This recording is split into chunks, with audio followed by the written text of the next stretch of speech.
Harilibelela Chabasa Somalia Ujamutu Narachula Harilibelela Chabasa Somalia Ujamutu Narachula Mutumalima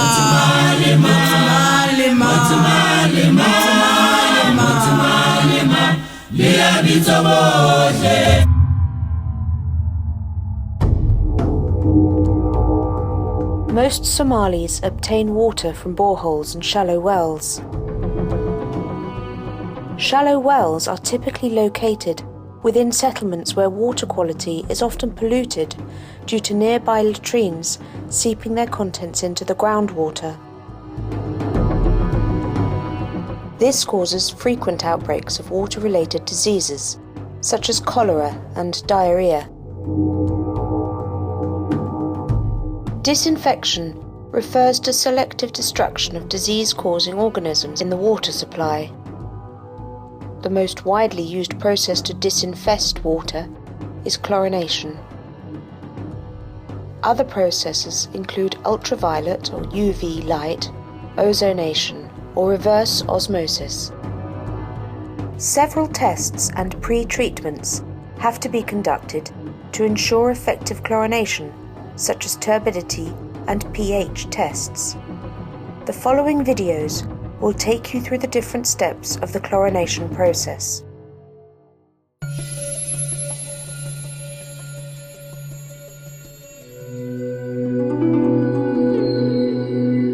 Chlorination is the most common procedure to disinfect water at the water source and storage level.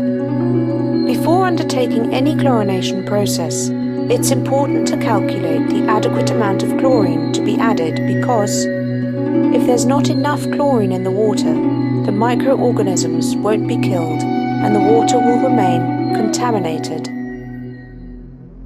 If there's too much chlorine, the users may not be able to drink it, as it will taste very bad, and it will be of a higher cost and a waste of money, and may cause digestive troubles to the users. The free residual chlorine test gives us an indication of the amount of chlorine already present in our water sample, and hence allows us to calculate the quantity required.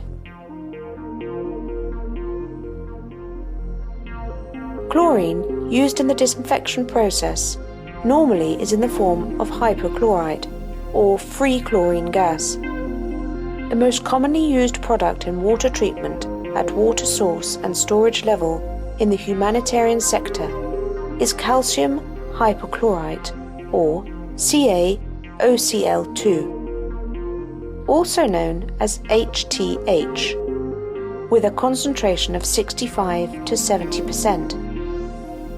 The 12% sodium hypochlorite, or NaOCl, especially in forms of tablets, is also used. To conduct the free chlorine test, the following equipment and materials are necessary. 1. 6 containers, in which the volume can be measured, of pre-treated water with a level of turbidity less than 5 NUT and pH between 6 to 7.2. 2. 1 pool tester. 3. Calcium hypochlorite at a concentration of 65 to 70%, also called HTH. 4. 1 electronic weight balance. If you don't have an electronic balance, you can use a tablespoon that contains approximately 15 grams of the powder. 5. 1 watch or a clock. 6. Surgeon's gloves or latex gloves. 7. Distilled water. The technician will take you through the different steps to conduct free residual chlorine test. To conduct chlorine test, first it's necessary to create a solution of 1% HTH powder that we usually use.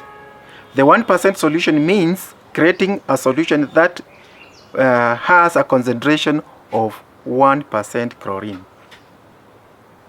The first thing to do is to know the concentration of HTH that we are using by checking the manufacturer sticker on the product. We will use, for this test, we are going to use HTH that has a concentration of 65% according to the manufacturer. The HTH should be stored in a dry, cool place, not exposed to sunlight. To produce a 1% solution of HTH or a 65 concentration of chlorine, the calculation is as below. 100% solution is equivalent to 10 grams of 1 liter solution.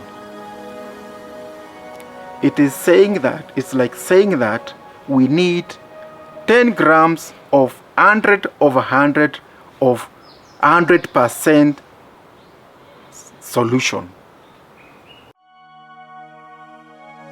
For 65% solution, the concentration being less, more product will be needed. Therefore, to make 1% solution of HTH of 65% concentration, we need X milligrams or grams of HTH. X equals to 10 grams of 100 over 65% solution, which gives a value of 15 grams to be used for preparation of the solution.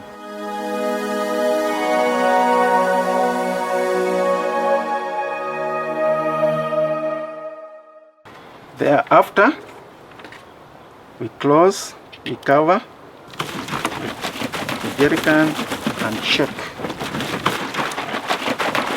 until the solution, the granules of calcium hypochlorite completely dissolves in the water. Now it's already dissolved and is ready for use for various dosages in these 15 liters water buckets.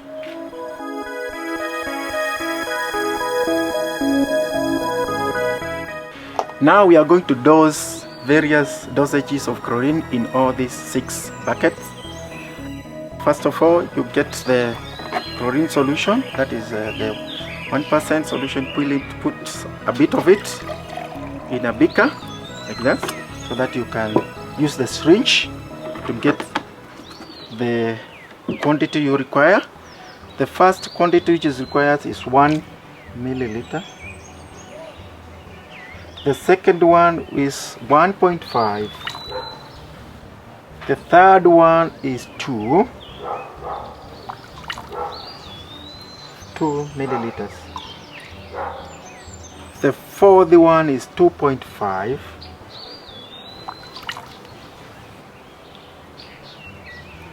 The fifth one is 3 milliliters. And the final one is 4.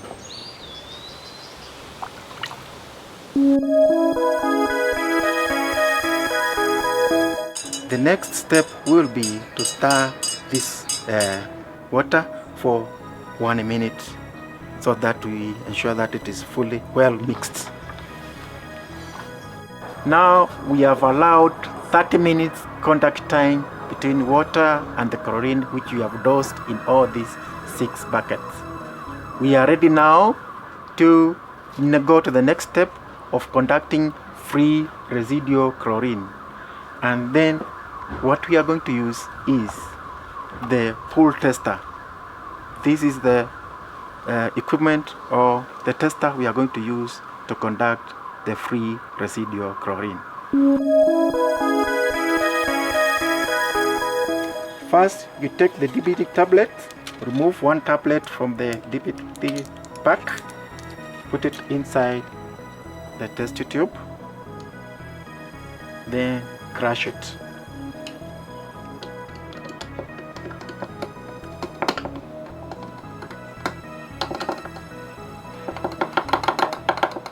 After crushing, fill this with water from the first bucket. Fill the test tube with water from the first bucket.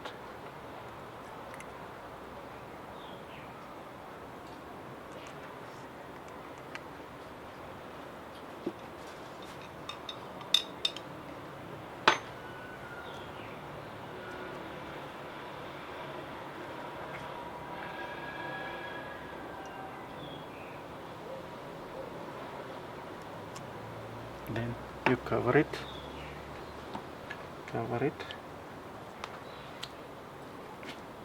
Then we need to shake the solution so that it is homogeneous, and then make sure that it is well shaken. Check the results. The residual chlorine is within that range. As you can see here,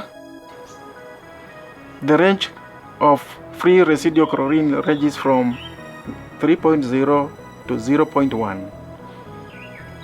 If the range is above, it is within 0.3, 0.1, 0. Up to 0.5, that is the range which is recommended for proper chlorine dosage. Now we repeat the same process for the remaining 5 buckets and take the measurements. The technician has measured the free residual chlorine for each bucket, and the measurements are as follows. First bucket, 0.1 milligrams per litre. Second bucket, 0.2 milligrams per litre. Third bucket, 0.3 milligrams per litre. Fourth bucket, 0.9 milligrams per litre. Fifth bucket, 1.33 milligrams per litre. Sixth bucket, 1.67 milligrams per litre. As per WHO recommendation for drinking water, we have to deliver water that contains 0.3 to 0.5 milligrams per litre of free chlorine.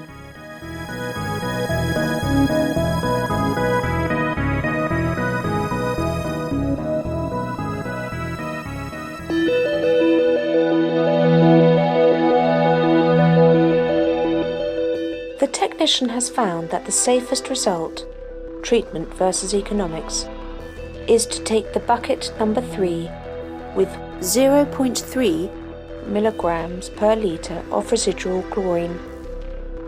That means that for each 15 litres of water treated, we would need 2 millilitres of 1% HTH-based solution. Let's then calculate how many grams of 65% HTH is needed for a water tank of 15 cubic metres. First, we need to calculate the amount of 1% HTH solution for 1 litre by dividing 2 millilitres of 1% solution by 15 litres of water to be treated. This is equal to 0.13 ml per litre of water. Then we have to calculate the quantity in grams of 65% HTH needed for 0.13 ml or millilitres. If to obtain our stock solution of 1% HTH, we used 15 grams per litre, which is equivalent to 15,000 milligrams or 1,000 millilitres, to obtain the quantity needed for 0.13 millilitres, we used cross multiplication as follows. X equals 0.13 millilitres times 15,000 milligrams divided by 1,000 millilitres. X equals 1.95 milligrams. The amount of 65% HTH power needed for 1 litre is then 1.95 milligrams. Finally, if our tank has 15 cubic metres, which is the equivalent to 15,000 litres, we use simple multiplication as follows. X equals 1.95 milligrams times 15,000 litres. The amount of 65% HTH required to treat our water tank of 15 cubic metres is then 29,250 milligrams, or which is the equivalent of 29.2 grams.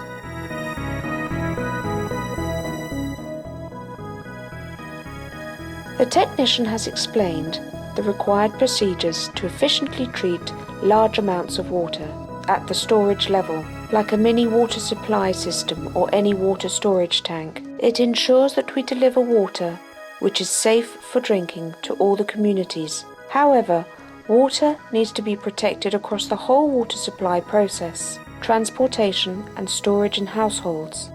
At a household level, other water purification processes can be used, like aqua tabs, different kind of filters. But this is another story.